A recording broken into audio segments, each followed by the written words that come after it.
There's nothing new about young men looking up to villains, whether they be fictional or otherwise. Britain's first celebrity gangsters were Billy Hill and Jack Spot, co-rulers of the London Underworld in the 1950s. The publication of Hill's book catapulted him into the national media and ensured that he became a household name overnight. However, even Hill's reputation paled beside that of Ron and Reg Kray, the sinister twins who have been immortalised in films and countless books. More recently, self-styled, self-publicised and self-indulgent gang star Dave Courtney left all of his predecessors in his wake after the media chose to ignore the facts about his past. Not only did they ignore the facts, they embellished them in order to produce headline-grabbing stories. With or without intent, the media created a myth, and Courtney went along with it for the ride. I was going to have a lady there that was an identical twin, a rapper, and they done a record called "They Took the Rap," meaning the Kray twins. And it was a set of twins doing a song about a set of twins, and I got asked up to the prison to see them and how much was they going to get out of it, and a little friendship sparked up. But in my eyes, I was just buzzing around meeting the Kray twins. I was a young man, easily impressed. But in the authorities' eyes, I was now an affiliated Kray twin gang member. When in reality, I was sitting in a Silver Cross pram eating Farley's rusks when they were running round. I ended up being chosen by Reggie to do Ronnie Kray's funeral. I looked at it as my most proudest day, but I'm afraid the press and the authorities looked at it as that's the first sign of organised crime in Great Britain. All these people that Courtney has got down here, they've all got their own criminal CV, and that is organised crime of criminals by a criminal. After the Kray twin funeral, I then had Roger Cook come and kick my door down. I had the social services come and check my children to see if I'd tampered with, they just completely destroyed me because I'd done a fucking funeral. I like to think I'm a bit of an entertainer, more of a naughty man, yeah? And that suited me down to the ground. I hadn't done all these fantastic crimes that everyone that was put in my genre was supposed to have done. I hadn't robbed any great train robberies, been in prison 47 years, Brinks-Matt. I hadn't done anything like that, but I was an entertainer. Entertainer or not, once the media had propelled Courtney to the fall of the underworld, the police quite rightly began to take an interest in him. I should have known better because the media done it to the Krays themselves. When they decided they was going after them, they spent 2 years making sure that they was all over the headlines in every single week of the paper, causing loads of little internal things with the Richardsons, so that when they did actually catch them for something and give them 30 years for something that they should have only got 15 for, no one in the whole country was going to moan because they spent 24 months actually selling you the story of they're the naughtiest thing in the world, just like now the media can convince England to go and blow up another country looking for weapons of mass destruction. We go and blow up another country and then go, because of the media, we'll all agree with it and then go, oh, sorry, no, we were wrong. The police ain't too keen on Dave Courtney. They don't like the rest of the world thinking he's a nice bloke or any funny, so it's only normal, They want the rest of the world to hate you, and because they have the media in their hand, the rest of the world will hate you. Unless you've actually had it done to yourself, you've read a newspaper, the news of the world just going out to 69 million people, and there's something in it about myself that ain't right, and I'm reading it, it teaches you to read newspapers completely different for the rest of your life. And my kids get told off at school and they're chewing gum and they say, what, you think I'm frightened of your father? I was a 13-year-old girl at school, like, what are you talking about? And I can't have a letter or a parcel delivered to my house without it having to be opened by the police first. I only get a yearly passport. They won't give me a 10-year passport, a yearly passport. I'm not allowed to get life insurance because when I went to get life insurance to get the house, they put me in the same bracket as astronauts, deep-sea divers and potholers, and me, I went, like high risk. I said, what do you know that I don't know then? What was high risk about they won't give me a visa to go to America, take my kids there. I can't get a licence for a pub, I can't get a licence for can't insure my life to buy an house. I can't open a bank account because my name is flagged. Despite the harassment his media-engineered reputation has caused both him and his family, Courtney has done little or nothing to call time on the charade. In fact, he continues to revel in his undeserved infamy. I've got propelled into this superstar celebrity gangster thing, then it's no good running around going, no, I'm not, because you look like a prick. Right, so you might as well run with it And the quicker I could get in and out of this little gangster world now, it was a lot easier to be an ex-criminal than criminal. So I was an ex-criminal before I was a criminal. The reason they wanted me on all these TV programmes was to talk about crime. They gave me stick to cigars in your mouth, you know, they wanted it. And so they actually built this, if you understand what I mean. Yeah, I gave them what they wanted to see. You know, I wear the crown of typical English criminal, and I wear it quite proudly. I like to think I'd behaved in a way that would make, if I was a voice piece for English naughty men, I think I'd done them proud, you know? Yeah, I earned them all money, I got them all, involved them all in my film. Everything I've ever done is for the us and them, and it ended up with, you know, when you was a kid, you all chipped in, one of you paid to get in the cinema, and when you got in, you popped the fire door open for all your mates to run in, yeah? Well, that was my job for them, getting into this celebrity world, to get in there and then put the door open and drag them all in, which is what I think I'd done. And then, but human nature is jealousy crept in, and professional jealousy over who sold more books and who was on what programme and who was on.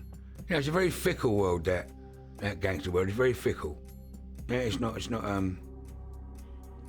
testosterone filled manly as it's supposed to be. Courtney, a former bin man, realised that the more stories he told, the bigger his reputation would become. Neither his publisher nor the media bothered to check the authenticity of his claims, because they knew the truth would ruin a good story. I was actually building my reputation up, hoping that the more criminally I made myself sound, the better the books and films and records and all that was going to make. I didn't realise it at the time when I was chasing it, yeah? At the time they were going, the more you can get in the paper, Dave, the more you can sell your book. They make you, they mould you into this and then chastise you for being it. Given a free rein to promote himself as a gangster, Courtney actually appeared in print and on national television and falsely claimed that he had committed at least 2 gangland murders. I've done what would be said in the Bible is the most cardinal sin, and had to take someone's life on more than one occasion. Once again, I feel I was justified in that, as it was sort of put upon me that it was a me or him situation. Now, that doesn't happen to normal people in normal everyday life, but in very rare occasions in my way of life, then that does arise. The media, of course, went along for the ride, feeding the myth and enhancing the status of a very dangerous breed of non-criminal. Trisha rung my missus. Hello, Jen. Blah, blah, blah. I'd like you to come on a show, Gangster's wife. Blah, blah, blah. He's having a bit of bad press lately. If I can help out, if Dave wants to come on, you can do that. And I went to her, what do you want to do? She went, oh, we'll go out there and am it up. So that's really what we done. But all the questions of the informant thing and the murder thing and all that was all from her. It wasn't me going, hello, I've shot someone. They told us that it was going to be about Jennifer and how she and my children are having to pay by what the police don't like about me. Because I've been a criminal, they are having to pay, you know, like. That's really what she told her it was going to be about. And I won them over with the giggles and laughs, and it just sort of, I thought I looked at it as a little victory for myself. They're looking at it as I'm standing on telly going, yeah, I shot someone, what? But that really weren't it. I never mentioned that. I thought he was being brought on the show to say, oh, woe is me, what they're doing to me. How TV presenter Trisha tricked Courtney into appearing on television and confessing in detail to 2 murders remains a mystery. Courtney now claims that undercover officers were watching him make his double fictitious murder confession, but this only heightened his pleasure. It added fuel to my fire. It made me be a little bit more cheeky. Rather than going, oh no, sorry, I didn't, product of the environment, I couldn't help it. Right, I went the other way and done. When you said on Trisha you stood trial for the murder and, yeah, you know, that was for the benefit of the police. It was for the benefit of television, really. It's for the benefit of fucking television. I'm giving her whatever she wanted to do here and all that, you know. It's just made me put the flag up and the thing and I'll give you something to look at. I'm just that way. It's not glamorising crime, because I ain't glamorising crime. I ain't. I'm glamorising Dave. You're led by agents, journalists, radio interviewers, Trisha, Vanessa, you know, they all, you know, you've got Guy Ritchie coming here choosing the actors out of all my mates for Snatch and Lockstock in my back garden, you know, I mean, they're bigging you up, aren't they? And they don't want me to talk about anything else, to dress any different than this, to have any other haircut. The cheeky chap, they encourage it. They didn't want me to go to the Oxford Union and talk about nothing else. They don't want me to sing a record about it. We're here today doing this. They don't want me saying anything else. And it would be a very boring interview if you come here and I went, I didn't do nothing, it's not me, I can't run. Right, it'd be fucking stupid.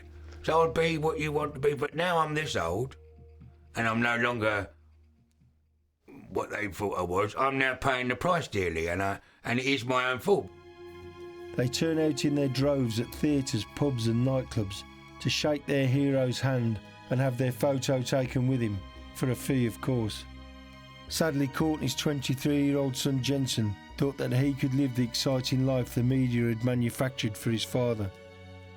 Bloated with steroids, Jensen embarked upon a campaign of terror, robbing drug dealers, committing rape, beating up his father and threatening David Pinto, his own mother's brother, over an alleged £1,000 debt. Pinto was convinced that Jensen was going to carry out his threat and decided to act first. When Jensen left his girlfriend's home, Pinto put a gun to his head and shot him through the left eye. He then shot him through the shoulder. Jensen Courtney died the following day. Pinto and an associate named Robert Bleach were imprisoned for life with a recommendation that they serve at least 31 years. I have 6 children. One of them decided to go the way that he thought I went, yeah? And I'm afraid was murdered. A couple of years ago he was shot in a drug orientated crime.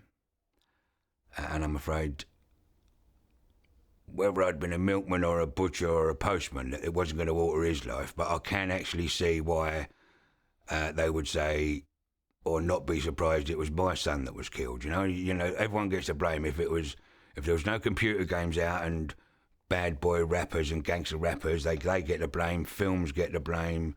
Certain clothing brands get the blame, and choice of company. And I'm afraid, as a parent, I got the blame for it, you know. And I genuinely nearly did get the blame for it. They couldn't get it out of their heads, the policemen, because they were trained that they were talking to a grieving father whose son had been murdered. They couldn't get it out of their head that they was talking to Dave Courtney, the criminal.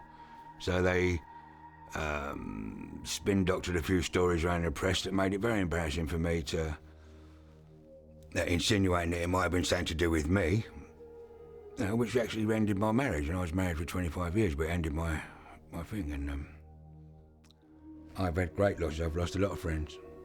My boy, I don't think any parenting changes would have made any difference to that one particular son. Yeah, I've got another set, all 5, the other 5 are beautiful, cracking on nicely, but that one was a naughty boy. And I'm afraid it was a big burden on any one of their shoulders to be a notorious naughty man's son, whether they wanted to be naughty or not. Once you said your name was Jensen Courtney or Bo Courtney, you know, they was expected to be a certain way, a certain type, and people was a little bit, oh, I've been with your dad, whether he wanted it or not. So it was a big lump to put on their shoulders. The Jamie Foremans, the Joey Piles, the Nick Reynoldses, the Bo Courtneys, the Jensen Courtney, you know, they're the Jamie McLeans, they are big,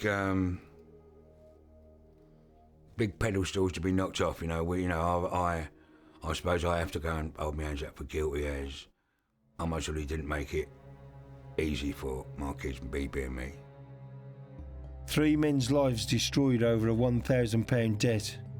The dispute, of course, wasn't about the money. Jensen Courtney had been force-fed deluded gangland rhetoric since birth by his father. He felt he had to threaten violence or risk losing face amongst his minions. Pinto and Bleach are not the only ones with blood on their hands. Those in the media that created the Courtney myth are far from blameless. Glamorizing crime is irresponsible, abhorrent even. But whilst the genre continues to print money for the media moguls, there will be many more wannabe gangsters like Billy Yates and Jensen Courtney. It makes me wonder if the world influences the media or the media influences the world. Sadly, I think it's the latter.